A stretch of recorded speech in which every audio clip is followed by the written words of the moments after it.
Mungkin saya tidak akan perkenalkan terlalu detail karena saya pikir nanti Fani akan bersaksi kehidupan dia. Tapi yang jelas dia adalah sahabat saya, rekan di dalam pelayanan. Beliau sebetulnya boleh dikatakan belum lama di gereja Advent. Sebelumnya beliau dari gereja hari Minggu yang biasa hari Minggu yang heboh, biasa jingkrak-jingkrak dengan lagu yang serba lively ya, dan tiba-tiba beliau bisa pindah ke gereja kita yang sunyi senyap, yang lagunya sangat slow ya. Beliau juga sebetulnya sudah sampai kepada puncak karir. Beliau adalah terakhir menjabat Vice President dari JP Morgan. Namun beliau karena melihat bahwa ya mencari uang tidak ada habisnya, beliau resign, pensiun dini, dan sekarang full dia melayani Tuhan melalui talenta-talenta yang Tuhan berikan. Satu pribadi yang unik, dia kalau bekerja serba cepat, dan saya banyak belajar dari beliau.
Lloyd.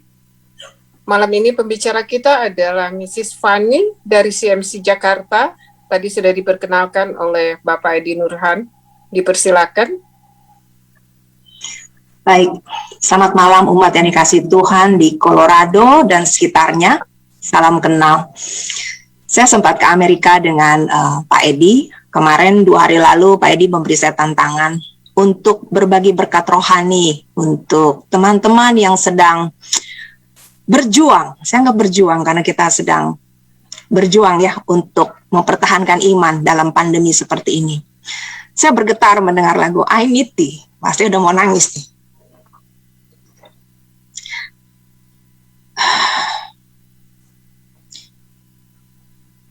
Tadi saya lupa perkenalkan, beliau juga sangat cengeng, jadi gampang nangis. Ya, banyak orang bilang saya ekstrovert. Enggak loh, sebenarnya saya tuh cengeng. Oke, baik. Saya nggak lama-lama.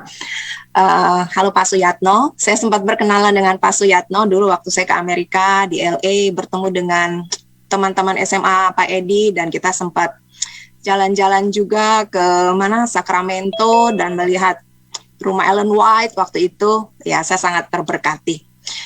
Bapak Ibu, saya tidak pernah berpikir dan tidak pernah menyangka menjadi seorang Advent. Background saya sebenarnya bukan dari keluarga Kristen. Saya keturunan Chinese totok, boro-boro mengenal Kristen. Orang tua saya nggak jelas apa agamanya, betul? Kalau orang Chinese, mereka hanya tahu bersembahyang setiap malam Xinjia, that's it.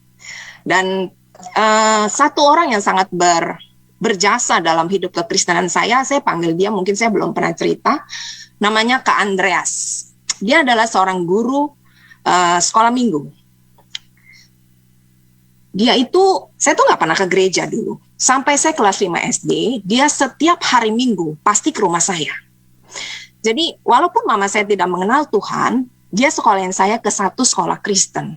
Dari situ saya mulai mengenal Tuhan, tapi saya tidak pernah mau ke gereja, karena saya tidak mengerti apa itu gereja, dan saya tidak mengerti apa itu Alkitab. Sampai pada satu saat, si Kak Andreas ini setiap minggu dia cari saya. Nah, dari situ, dia tidak pernah menyerah. Saya langsung ingat, kasih Tuhan juga tidak pernah menyerah ya bagi kita.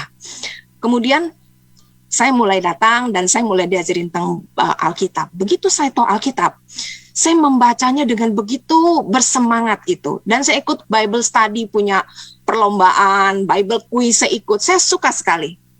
Dan saya mulai tergila-gila. Saya katakan tergila-gila karena saya waktu itu belum mengenal kebenaran yang benar. Dan saya mulai SMP, SMA, saya mulai mencari-cari hamba-hamba Tuhan yang saya merasa punya urapan bahasa roh. Saya tergila-gila dengan namanya, dulu zaman dulu di Kanada itu kan ada Toronto Blessing, yang suaranya kalau lagi nyanyi itu menggelegar, yang tadi Pak Edi bilang memang berjingkrak-jingkrak. Saya dulu di sana, I was there waktu itu. Dan saya memang suka dengan pelayanan-pelayanan, jadi saya aktif juga di kegiatan remaja, saya kemana-mana bawa gitar, mengajar sekolah minggu, kemudian terlibat sebagai worship leader, suka bernyanyi, dan berbahasa roh, yang waktu itu saya bilang benar gitu. Dan saya mencari-cari hamba Tuhan, zaman dulu lah di Indonesia banyak sekali, dulu ada, ya kalau misalnya si Richard Bonke datang ke Indonesia, saya pun mencari dia. Singkat cerita, akhirnya saya bekerja. Saya baru aja pensiun, baru 1,5 tahun yang lalu setelah bekerja selama 30 tahun. Dari situ, saya bekerja di stock market, di brokerage stock broker ya. Dan saya kenal dengan sepupu dari Pak Edi, namanya Pak Asrin. Pak Asrin ini orang itu tidak pernah mau terlibat dalam kegiatan oikumene. Waktu itu saya aktif di kegiatan oikumene Bursa Efek Jakarta, dan setiap kali ada acara Natal atau acara apa gitu, saya selalu jadi panitia, dan kita punya tim doa waktu itu. Dia tidak pernah mau ikut, dan dia selalu kalau sakit atau apa, dia nggak pernah minum obat. Jadi saya panggil dia tuh orang aneh waktu itu. Dan dia memberi saya satu buku Hari yang Hampir Dilupakan. Tapi karena buku itu jelek, saya tidak suka baca buku itu. Saya bilang, ya udahlah, saya pikir ini buku yang benar-benar saya lupakan, bukan hampir dilupakan, bukan hari yang hampir dilupakan, tapi benar-benar saya lupakan. Nah, singkat cerita, akhirnya waktu itu mulai kan, dulu kan kita kalau trading itu pakai whiteboard ya, whiteboard gitu. Nah, satu kali sudah otomasi, masing-masing kerja dari di kantor masing-masing. Jadi saya sudah lama tidak bertemu Pak Asrin, dan kita sudah berpisah dengan teman-teman yang sebenarnya dulu kalau pernah lihat Bursa Efek itu besar sekali, kita udah seperti saudara karena setiap hari ketemu. Kemudian waktu itu setiap tahun itu ada acara gathering untuk anggota bursa ke luar negeri. Nah, biasanya yang pergi itu jajaran direksi. Kita trading tuh susah pergi karena kita setiap hari harus trading di dealing room, nggak bisa kemana-mana, sibuk sekali. Nah, satu kali bos saya nggak bisa pergi. Dia bilang, Fani kamu yang pergi. Tahun itu ke Hong Kong. Saya bilang, kenapa saya yang pergi, Pak? Ya nggak apa-apa, kamu aja yang pergi. Saya nggak tahu itu mungkin rencana Tuhan atau bagaimana. Singkat cerita, saya pergi ke Hong Kong dan ketemu lagi dengan Pak Asrin. Nah, karena dia hobi foto-foto, dia foto-foto. Saya bilang, foto kamu pasti nggak sampai ke saya. Nggak apa-apa, kamu kirim saya email. Jadi dia kirim foto lewat email. Kemudian dia tawarin saya ikut health camp waktu itu. Itu tahun berapa saya lupa. Udah 10 tahun lebih di puncak Wisma Lodi ya waktu itu. Villa Lodi waktu itu. Nah, di sana saya bertemu dengan Pak Oruntu, Asrin juga datang, dan Ibu Pitlin waktu itu belum full time seperti sekarang. Tapi saya pertama kali kenal Bu Pitlin di sana. Kemudian saya melihat kok yang diajarin tuh makanan vegetarian dan kental sekali dengan nuansa firman Tuhan. Dan saya terkagum-kagum sekali dengan orang-orang yang sangat sederhana dan bersahaja di situ. Nah, singkat cerita, Pak Asrin mengundang saya ke salah satu gereja Advent.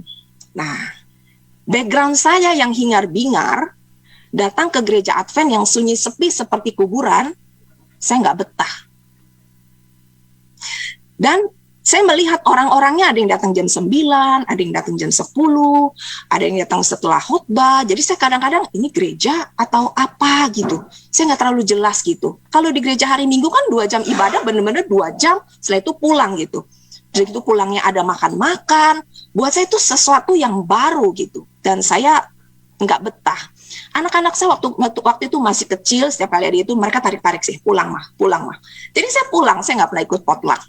Nah, akhirnya karena saya pernah ikut sekolah sahabatnya beberapa kali dan mereka juga mengkritik bahasa roh saya yang saya mulai bertanya-tanya ini apa, ini kok kenapa saya terdampar di gereja yang saya pikir nih ajaran sesat sepertinya ini ya. Beda sekali dengan yang saya pelajari dari kecil sampai saya sekarang ini.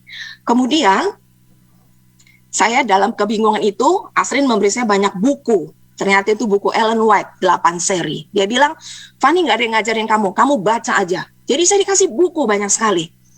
Oke, terima kasih. Saya baca. Akhirnya saya bingung sendiri.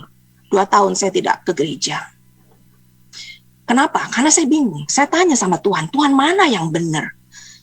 Akhirnya salah satu teman ya Lina, kakak adik iparnya Asrin, dia bilang saya, Cici ada satu gereja cabang baru buka di Pluit. Itu mungkin bisa daripada nggak ke gereja, mending ke sana aja.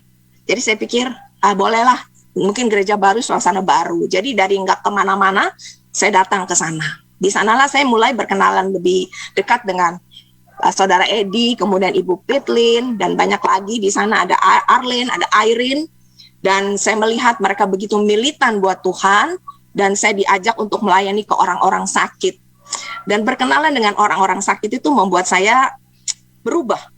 Dari orang yang mata duitan menjadi mata jiwaan. Karena background saya kan surrounded by money gitu. Jadi kalau itu saya udah, nah Tuhan juga memberi saya satu kesempatan untuk pensiun lebih awal. Jadi usia 1,5 tahun ini saya lebih intens lagi melayani. Dan kita melayani orang-orang sakit dari cooking demo, kemudian melayani bukan kemana-mana, tiap kali ke rumah duka, rumah sakit, rumah duka. Pandangan saya tentang hidup berubah total. Saya pikir, Tuhan, kalau saya mati, saya kemana? Iya kan? Jadi saya mulai belajar untuk mulai sungguh-sungguh lebih. Saya tidak pernah sehaus ini belajar firman Tuhan sebelum saya jadi Advent. Setelah jadi Advent, saya begitu haus dan membaca Alkitab dengan cara yang berbeda. Dan saya berkenalan dengan orang-orang yang, wow, luar biasa menurut saya, all out buat Tuhan. Saya bilang, Tuhan kalau Tuhan mau pakai saya, perlengkapi saya. Nah singkat cerita, 2014 saya dibaptiskan. Saya belajar 5 tahun sebelum saya dibaptis, karena saya merasa masih agak kurang yakin. Saya kalau nggak yakin, saya nggak mau. Tapi begitu saya yakin, saya akan sungguh-sungguh menjalaninya. Itu prinsip hidup saya dari dulu. Jadi begitu saya dibaptiskan, saya bilang, Tuhan, pakai saya sesuai apa yang Tuhan mau saya lakukan gitu. Itu yang bisa saya ceritakan. Dan sejak tidak bekerja lagi dan pelayanan online seperti ini, malah kita berkenalan dengan banyak orang dan saya mendampingi Bu Pitlin tiap kali ada acara-acara itu, dan itu sebenarnya melatih saya bagaimana melihat orang-orang sakit yang sudah dying, yang sudah kesakitan di ranjang rumah sakit. Itu membuat saya memandang hidup dengan sangat mengucap syukur bagaimana kita punya kesempatan untuk berkenalan dengan pejuang-pejuang iman seperti mereka. Oke. Mungkin itu cukup ya untuk kesaksian saya. Saya nggak tahu nih berapa lama saya dikasih waktu. Saya akan coba share sedikit firman Tuhan yang sudah saya persiapkan. Sebentar ya. Sampai jam berapa ya ini?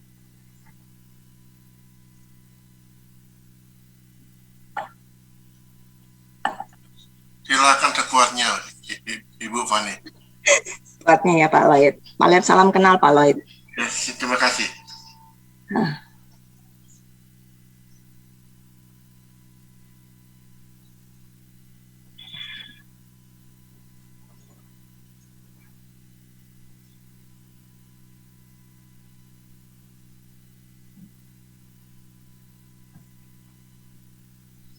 Apakah terbaca? Ya. Baik.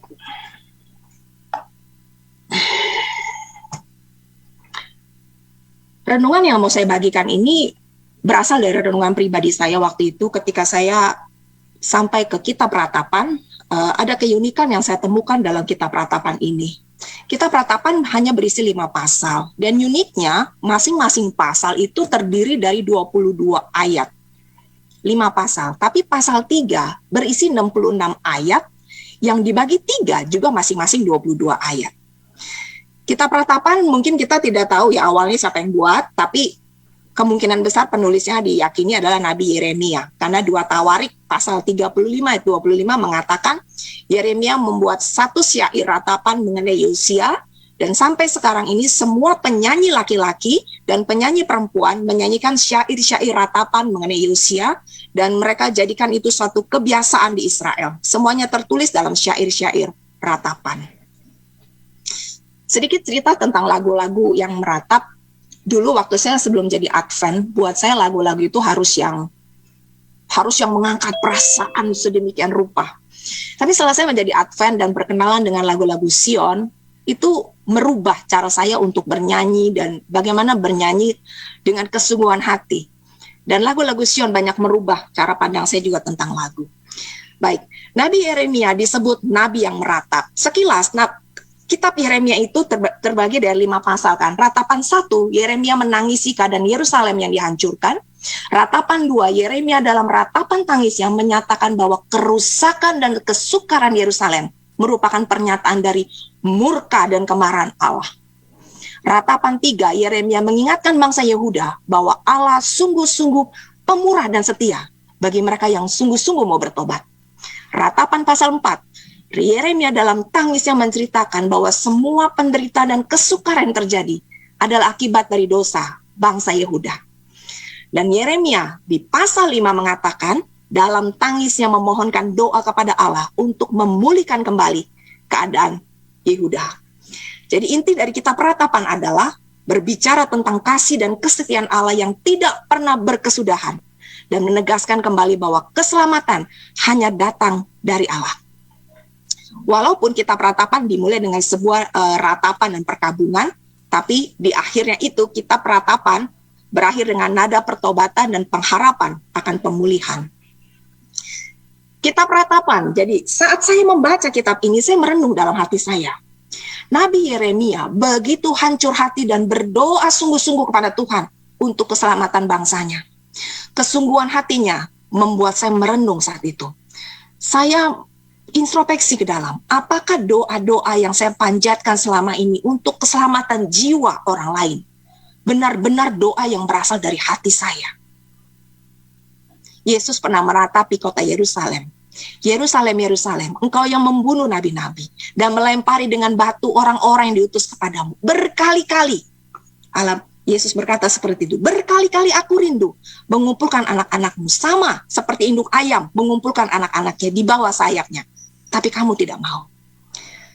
Saudara, saya waktu membaca kitab Ratapan ini sudah sering saya baca, tapi hari itu entah kenapa hati saya melo. Saya meratap dan menangis dalam kesungguhan hati saya. Saya ingin memiliki jiwa seperti Nabi Yeremia, meratap untuk keselamatan jiwa orang lain. Saya pikir apakah doa saya hanya sekedar kata-kata indah dan seremonial belaka? Benarkah doa saya ini akan didengar oleh Allah? Banyak orang mengatakan bahwa kitab Yeremia yang terkenal itu tidak berkesudahan kasih setia Tuhan, selalu baru setiap hari. Tapi itu tidak menarik perhatian saya. Menarik perhatian saya adalah Ratapan 2 ayat 7. Tuhan membuang mezbahnya dan meninggalkan tempat kudusnya. Ayat ini membuat hati saya bergetar saat itu dan bertanya, apakah benar hidup saya ada dalam hadirat Tuhan? Atau sebenarnya hati saya terhilang? Ini yang saya katakan.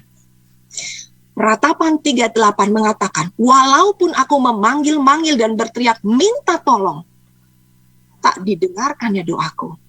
Ratapan 3:44 berkata, engkau menyelubungi dirimu dengan awan, sehingga doa tidak dapat menembus. Kata-kata ini menemplak saya. Lalu saya tertegun.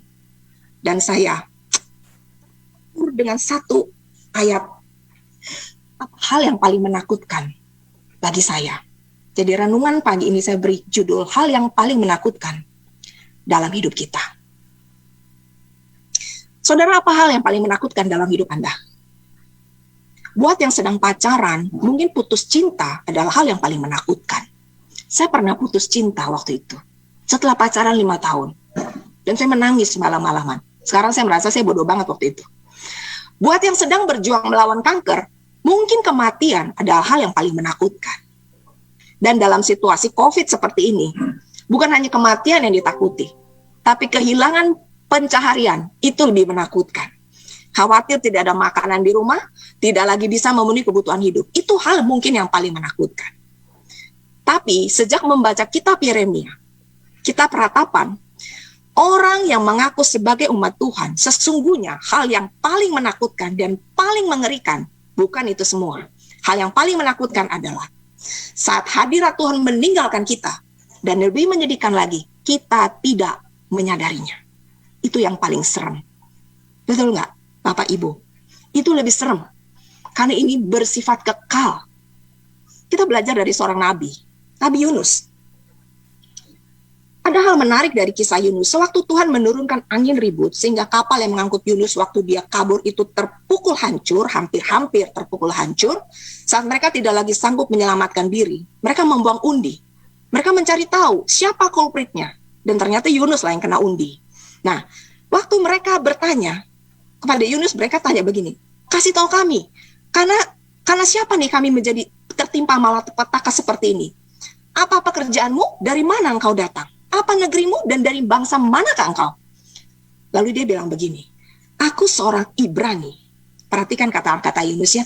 Aku takut akan Tuhan, Allah yang empunya langit dan bumi, yang telah menjadikan lautan dan daratan. Orang-orang itu menjadi sangat takut. Lalu berkata kepadanya, apa yang telah kau perbuat? Sebab orang-orang itu mengetahui bahwa ia melarikan diri jauh dari hadapan Tuhan. Saudara, Yunus dalam pelariannya masih mengaku bahwa dia takut Tuhan. Padahal jelas-jelas dia sedang kabur dari hadirat Tuhan. Iya kan? Dia disuruh oleh Tuhan untuk mengabarkan Injil, tapi dia kabur. Jadi pertanyaannya, benarkah saat itu Yunus dalam keadaan takut akan Tuhan? Jelas-jelas dia melanggar perintah Tuhan. Pengakuan Yunus bertolak belakang dengan apa yang dia lakukan. Ya kan? Kemudian, bukan hanya itu, saat Yunus mengetahui bahwa Tuhan akhirnya mengampuni dosa orang Niniwe karena mereka bertobat, Tuhan tidak jadi menghukum kota itu karena kasih Tuhan. Yunus seharusnya menjadi orang yang pertama bersuka cita karena belas kasih Tuhan yang telah luar biasa itu dinyatakan. Tapi Yunus malah memikirkan apa? Dia memikirkan apa? Dia punya reputasi dan nama baik. Buat Yunus, reputasi dan nama baiknya. Kenapa? Karena Yunus kan sudah bilang, kalau kamu tidak bertobat, akan ditunggang balikan kota ini. Tapi ternyata Tuhan merubah. Dia tidak jadi menghukum Niniwe. Dan buat Yunus, kata-kata dia itu seperti bohong kan? Jadi dia malu sepertinya. Reputasi dan nama baiknya buat dia lebih penting daripada jiwa-jiwa yang bertobat kepada Tuhan. Yunus itu takut dianggap nabi palsu. Karena Yunus sudah mengatakan kepada orang Niniwe bahwa 40 hari lagi Niniwe akan ditunggang balikan oleh Tuhan. Jadi Yunus yang mengaku seorang takut akan Tuhan, akhirnya menjauh dari Tuhan, dan seorang nabi yang harusnya bersuka cita karena pertobatan orang lain, buat dia punya gengsi lebih di atas segalanya. Mungkinkah kita juga sebenarnya seperti Yunus? Kita mengaku orang yang takut akan Allah, tapi juga tidak sepenuh hati mengabarkan Injil kebenaran. Orang kedua adalah Simson. Simson kita tahu ya, dia adalah orang yang telah dipilih Allah menjadi Allah Tuhan sejak dalam kandungan untuk mengalahkan bangsa Filistin. Dan untuk tugasnya itu, dia harus sungguh-sungguh menjaga tubuhnya dengan tidak minum anggur yang memabukkan. Simson tidak boleh makan sesuatu yang haram. Dan yang lebih unik, Simson tidak boleh mencukur rambutnya. Seperti yang kita tahu, selama Simson taat, dia sangat perkasa melawan bangsa Filistin. Terbukti, saat berkali-kali Simson dan ditangkap, dia selalu mampu mengalahkan musuh-musuhnya. Tetapi, begitu dia tidak taat lagi, rambutnya dicukur, hadirat Tuhan meninggalkan dirinya. Dan sayangnya, Simson tidak menyadarinya.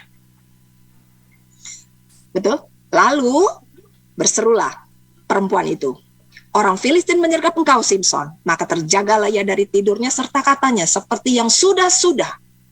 Perhatikan kata yang sudah-sudah. Dia merasa Tuhan masih bersama dengan dia. Perhatikan seperti yang sudah-sudah. Aku akan bebas dan aku akan meronta lepas. Tapi tidaklah diketahuinya bahwa Tuhan telah meninggalkan dia. Dia tidak mengetahui hadirat Tuhan sudah tidak lagi bersama dia. Daya tarik dunia dan wanita membuat Simson tidak menyadari dosanya, dan lebih parah lagi, dia tidak tahu bahwa Tuhan sudah meninggalkan. Kisah hidup Simson menyadarkan kita bahwa hadirat Allah harus kita jaga baik-baik lewat ketaatan penuh kepada Allah. Jangan terbuai dan merasa diri kita kuat. Kita harus sungguh-sungguh taat kepada Tuhan agar kita terus berada dalam hadirat dan kuasa Roh Kudus. Kalau kita belajar ya, dua raja Israel yang paling luar biasa ini, Raja Daud dan Raja Saul, sama-sama melakukan dosa. Pelajaran sekolah Sabat kuartal ini minggu lalu membahas tentang dosa Daud. Dosa Daud lebih mengerikan dari kacamata manusia, bukan? Tapi Saul tidak diampuni dan Daud diampuni. Saya tergelitik untuk menceritakan siapa itu Saul dan siapa itu Daud dari angle yang berbeda. Kita tahu bahwa Daud waktu itu berzina melawan Batsheba karena saat itu dia sedang tidak berperang.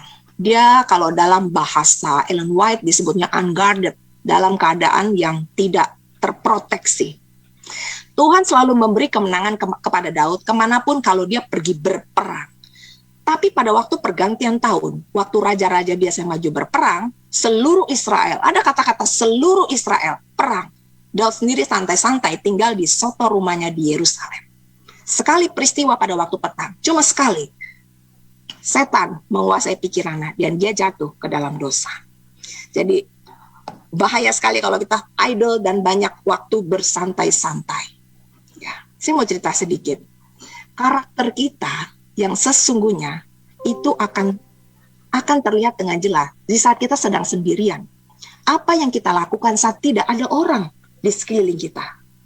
What are we doing saat kita tidak ada orang-orang di sekitar kita? Itu adalah kita punya karakter yang sesungguhnya.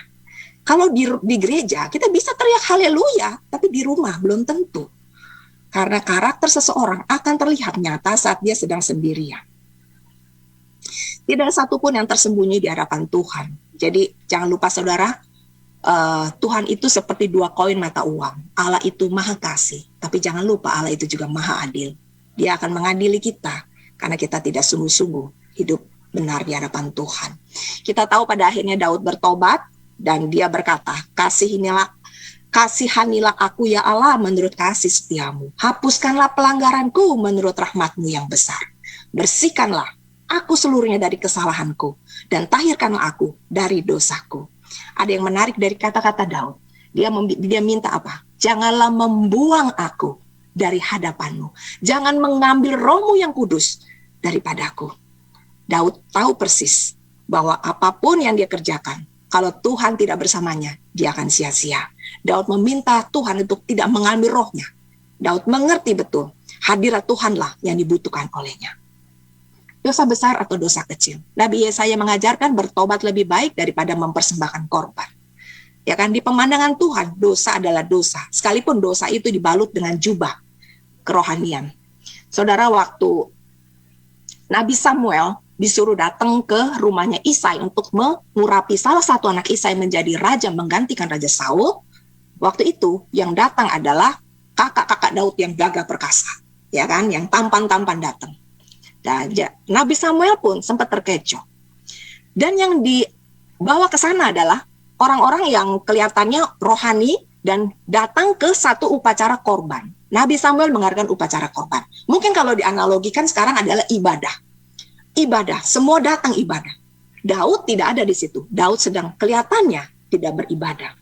Tapi ternyata di mata Tuhan, kehidupan Daud lebih berkenan dibanding kakak-kakaknya yang kelihatan beribadah. Ini yang saya mau tampilkan. Jadi pada saat itu, Nabi Samuel itu terkecoh. Kita pun mungkin saat ini ada di ibadah seperti sekarang ini. Lewat Zoom. Semua ibadah lewat Zoom. Dan kita kelihatannya hadir. Tapi benarkah kita dalam keadaan hati yang beribadah atau tubuh kita aja yang dalam keadaan beribadah? Hari ini mari kita belajar apa itu dosa yang dibalut dengan jubah kerohanian.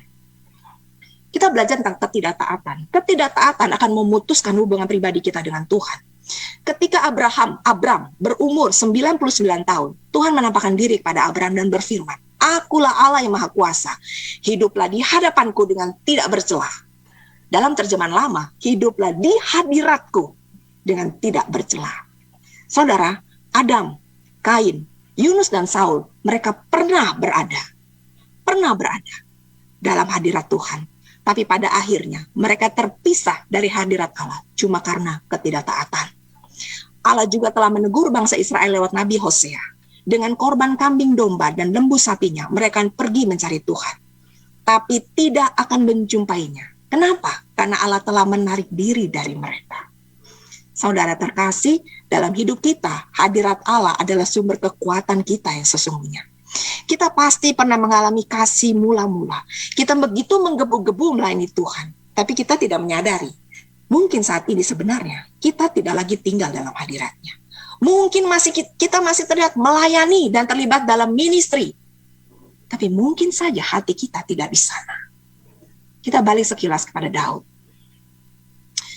Samuel berkata, "Ya benar, aku datang untuk mempersembahkan korban kepada Tuhan.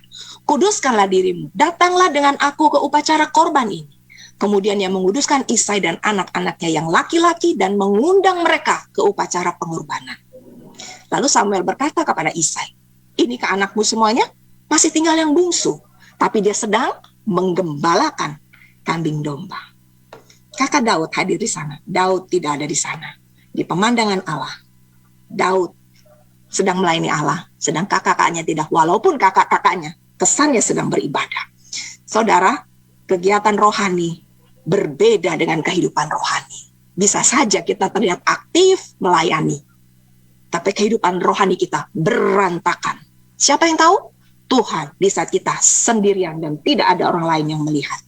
Jadi jangan terjebak dalam kegiatan rohani yang tidak diikuti dengan kerohanian yang baik. Melayanilah dengan ketulusan hati. Manusia itu diciptakan dengan insting yang kuat. Seorang bayi, dia akan tahu yang menggendongnya ini tulus atau tidak. Dia akan tidak nyaman kalau dia tahu dia tidak disayang. Seorang bayi, dia tahu. Orang pun bisa tahu. Raut wajah kita akan memiliki satu pengaruh untuk orang yang kita layani. Jadi, mari kita melayani orang dengan kesungguh-sungguhan hati, tidak dengan setengah hati, ya, tapi sungguh-sungguh. Saul itu begitu bangga dengan upacara korban yang dilakukannya. Dia tidak merasa berdosa. Ya kan? Saul itu kan mempersembahkan bukan kepada Baal atau kepada dewa-dewa Kanaan, bukan. Dia mempersembahkannya kepada Tuhan. Kita juga kan beribadah kan kepada Tuhan. Tapi yang tahu motivasi kita beribadah itu Tuhan. Jadi Daud yang kelihatannya tidak beribadah berkenan dibanding Saul yang kelihatannya beribadah. Karena kita sosok Saul atau kita sosok yang Daud? Hanya Tuhan yang tahu. Ya, hanya Tuhan yang tahu. Jadi korban yang berkenan kepada Allah adalah, marilah kita senantiasa mempersembahkan korban syukur kepada Allah, ucapan bibir yang memuliakan namanya, dan kita tidak boleh lupa berbuat baik. Saudara, saat Tuhan mempertemukan kita dengan orang, dan orang itu meminta bantuan kita untuk didoakan, kita biasanya akan selalu mengatakan, baik, kami akan membantu dalam doa. Dan kita bisa saja benar-benar mendoakannya. Tapi kalau orang itu bicara tentang uang, biasanya kita mundur teratur. Mungkin tidak ada di sini. Ya, selain berdoa, kita kalau punya berkat lebih, bantulah mereka dengan yang benar-benar bantuan. Korban-korban demikianlah yang berkenan kepada Allah. Jadi, kitab Yakobus juga mengajarkan bahwa iman tanpa perbuatan itu mati. Apa gunanya saudara-saudaraku jika seorang mengatakan dia mempunyai iman, padahal dia tidak mempunyai perbuatan? Iman itu apakah menyelamatkan dia? Jika ada saudara atau saudari kita tidak mempunyai pakaian dan kurang makan, apakah kita akan berkata, selamat jalan, pergilah, kenakanlah kain panas, makanlah sampai kenyang, dan kita tidak memberikan apa-apa? Saudara, Tuhan rindu kita melayani bukan dengan kata-kata, tapi dengan tindakan nyata. Kalau mau jujur, mendoakan orang lebih mudah dibandingkan berkorban uang secara nyata. Betul? Lah, kita introspeksi. Apakah benar kita sedang bekerja bagi Tuhan? Kalau kita membaca hukum keempat tentang Sabat, mana yang selalu ditekankan? Ulangan 5 ayat 13-14 berkata, kita selalu mengutamakan tidak melakukan pekerjaan di hari Sabat di ayat 14, tapi kita lupa membaca ayat 13-nya. 6 hari lamanya engkau akan bekerja dan melakukan segala pekerjaanmu. Saudara, kalau kita melihat ya, saat Yesus bertemu dengan wanita yang kedapatan berzina. Wanita yang kedapatan berzina itu kan, Tuhan tidak berkata kasar sama dia kan. Tuhan bilang, pergilah dan jangan berbuat dosa lagi. Padahal dia jelas-jelas berzina. Kalau kita baca Matius pasal 25, Tuhan marah sekali kepada orang-orang yang tidak menggunakan talentanya dengan tanggung jawab. Tuhan bilang apa? Campakkanlah hamba yang tidak berguna itu ke dalam kegelapan yang paling dalam. Di sana akan terdapat ratap dan kertak gigi. Tuhan memerintahkan kita untuk bekerja dan tidak bermalas-malas sepanjang 6 hari bekerja kita. Ya, jadi jangan hanya rest on Sabbath day, tapi juga harus work on working days. Jadi sebagai umat Advent, kita harus benar-benar bekerja bagi Tuhan. Jadi kalau kita bandingkan, wanita yang kedapatan berzina itu mewakili orang yang belum mengenal Yesus. Dia masih dalam tahap justification, pembenaran. Kalau hamba yang sudah dipercayakan talenta, itu orang yang sudah dalam sanctification. Kita yang mana? Saya yakin di sini sanctification. Saya yakin di sini udah banyak yang sudah puluhan tahun mengenal kebenaran Advent, doktrin Advent yang begitu luar biasa. Kita memiliki tanggung jawab untuk menggunakan talenta itu. Kadang-kadang comfort zone, kenyamanan itu sangat berbahaya. Sangat berbahaya. Kalau kita beli mobil di showroom, mobil itu kan kita bayar, lalu kan ada after sale service. Mobil kita akan mendapat perawatan. Banyak orang setelah membeli mobil itu tidak merawat. Ya kan? Tugas pelayanan kita itu sebenarnya perawatan untuk kasih karunia, keselamatan yang Tuhan beri secara gratis. Dan bekerja untuk mengabarkan Injil Kerajaan Sorga yang sebenarnya itu ada di tahap yang sanctification ini. Kita tidak boleh bermalas-malas. Jadi apakah benar kita sedang bekerja bagi Tuhan? Yohanes 6 ayat 27 berkata, bekerjalah bukan untuk makanan yang akan dapat binasa, melainkan untuk makanan yang bertahan sampai kepada hidup yang kekal, yang akan diberikan anak manusia kepadamu. Bapakku bekerja sampai sekarang, kata Tuhan, maka aku pun bekerja. Yohanes 9 ayat 4 berkata, kita harus mengerjakan pekerjaan Dia yang mengutus aku. Selama masih siang, sekarang masih siang, akan datang malam, di mana tidak ada seorang pun yang dapat bekerja. Tuhan mau kita giat selalu dalam pekerjaan Tuhan.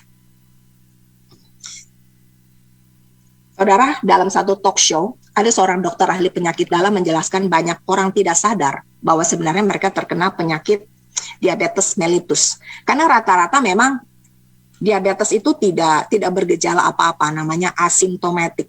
Dan merasa mereka tuh gula darahnya nggak tinggi gitu. Dan mulai mereka sadar saat mulai ada komplikasi di mata, di jantung, di ginjal. Kenapa seperti itu? Karena ambang batas kita punya sensitivitas untuk kita tahu kita sakit nggak sakit itu beda-beda setiap orang. Banyak orang juga terkena COVID, mungkin dia tidak sadar, mungkin OTG, orang tanpa gejala, ya kan? Nah, menurut dokter ini, 50% pasien yang datang tidak menyadari kalau mereka terkena diabetes. Padahal kalau saja mereka peka, mereka akan sering buang air kecil, gampang lapar, gampang haus. Jadi itu sebenarnya itu sudah sinyal bahwa mereka tuh mempunyai gula darah yang tinggi. Nah, kerohanian itu juga seperti diabetes, ya kan? Tidak dirasa. Suam-suam kuku, itu keadaannya sama dengan diabetes yang tidak disadari. Keadaan rohani yang dibalut dalam kehangatan kegiatan rohani atau acara ibadah yang rutin dan bersifat liturgis, itu akan mematikan kita punya sensitivitas level kerohanian yang Tuhan inginkan. Saudara, waktu Yesus bertemu dengan wanita Samaria di sumur Yakub, Yesus memuji imannya. Wanita Samaria di sumur Yakub telah membuktikan dirinya sebagai seorang pengabar Injil yang lebih cakap dari murid-murid Tuhan sendiri. Murid-murid itu tidak melihat suatu apapun di Samaria yang menandakan bahwa tempat itu adalah ladang yang mengandung harapan. Pikiran mereka ditujukan kepada satu pekerjaan besar nanti. Mereka tidak melihat bahwa justru di sekeliling mereka ada sebuah panen yang harus dikumpulin. Tapi dengan perantaran wanita Samaria yang mereka benci, seluruh penduduk kota dibawa untuk mendengarkan juru selamat. Saat wanita Samaria bertemu dengan Yesus dan hatinya diubahkan, hidupnya diubahkan, dia tidak menunda-nunda. Dengan segera, ia pergi ke orang senegerinya untuk memperkenalkan mereka kepada Kristus. Wanita Samaria dan Maria Magdalena adalah dua orang wanita yang telah bertemu dengan Yesus secara pribadi. Dan sejak itu iman mereka tidak tergoyahkan. Mereka adalah orang-orang yang sungguh-sungguh mengasihi Tuhan dan melakukan pekerjaan pelayanan bagi jiwa-jiwa dengan kesungguhan hati. 12 murid Yesus gagal melihat ladang jiwa di sekeliling mereka. Dan mereka tidak melihat satu ladang yang sudah menguning. Karena apa? Karena rasa angkuh, merasa benar, dan orang Samaria tidak benar. Kita pun mungkin seperti itu. Perumpamaan Yesus yang terkenal. Matius 21 yang sangat terkenal, ada dua orang anak. Ia pergi kepada anak yang sulung, seorang bapaknya dia pergi kepada anak yang sulung bilang, anakku pergi bekerjalah hari ini dalam kebun anggur. Anak itu bilang, baik bapak, tapi dia nggak pergi. Dia bilang, baik bapak, tapi dia tidak pergi. Orang itu pergi ke anak yang kedua, dia bilang juga, aku tidak mau, kata anaknya. Tapi kemudian ia menyesal, lalu pergi. Siapa di antara orang itu yang melakukan kehendak ayahnya? Yang terakhir. Sesungguhnya pemungut-pemungut cukai dan perempuan-perempuan Sunda akan mendahului kamu masuk ke dalam kerajaan Allah. Mungkin di sini sudah ada yang puluhan tahun menjadi orang Advent, bahkan yang berapa generasi sudah menjadi orang Advent. Tapi kalau kita tidak sungguh-sungguh, mungkin kita akan menjadi yang terkemudian. Jadi mari kita bekerja dan berjaga. Hadirat Tuhan berjalan beriringan dengan tanggung jawab kita dalam melakukan pekerjaan Tuhan dengan sungguh-sungguh, terutama untuk keselamatan jiwa orang lain. Saat Yesus melayani dan memberi makan 5.000 orang, Tuhan selalu memberi makan. Dan Tuhan memberi perintah, kamu harus memberi mereka makan. Saudara, arogansi dan hipokrisi atau kemunafikan adalah penyakit rohani yang tersembunyi dan susah dikenali. Yunus mengaku sebagai orang yang takut Allah, tapi dia menghindar dari tugas panggilan Tuhan dan tidak sungguh-sungguh dalam melakukan tugasnya. Simson awalnya taat, tapi karena terbuai dengan kenikmatan dunia, dia tidak menyadari kalau Tuhan telah meninggalkannya. Selalu merasa dia tidak melakukan kesalahan dengan mempersembahkan korban bakaran. Dia tidak menyadari dosanya itu dibalut dengan jubah kerohanian. Orang Farisi merasa benar dan layak karena merasa tidak sama dengan orang lain. Alkitab mengatakan, dia ditolak tapi pemungut cukai yang diterima. Lalu bagaimana dengan kita?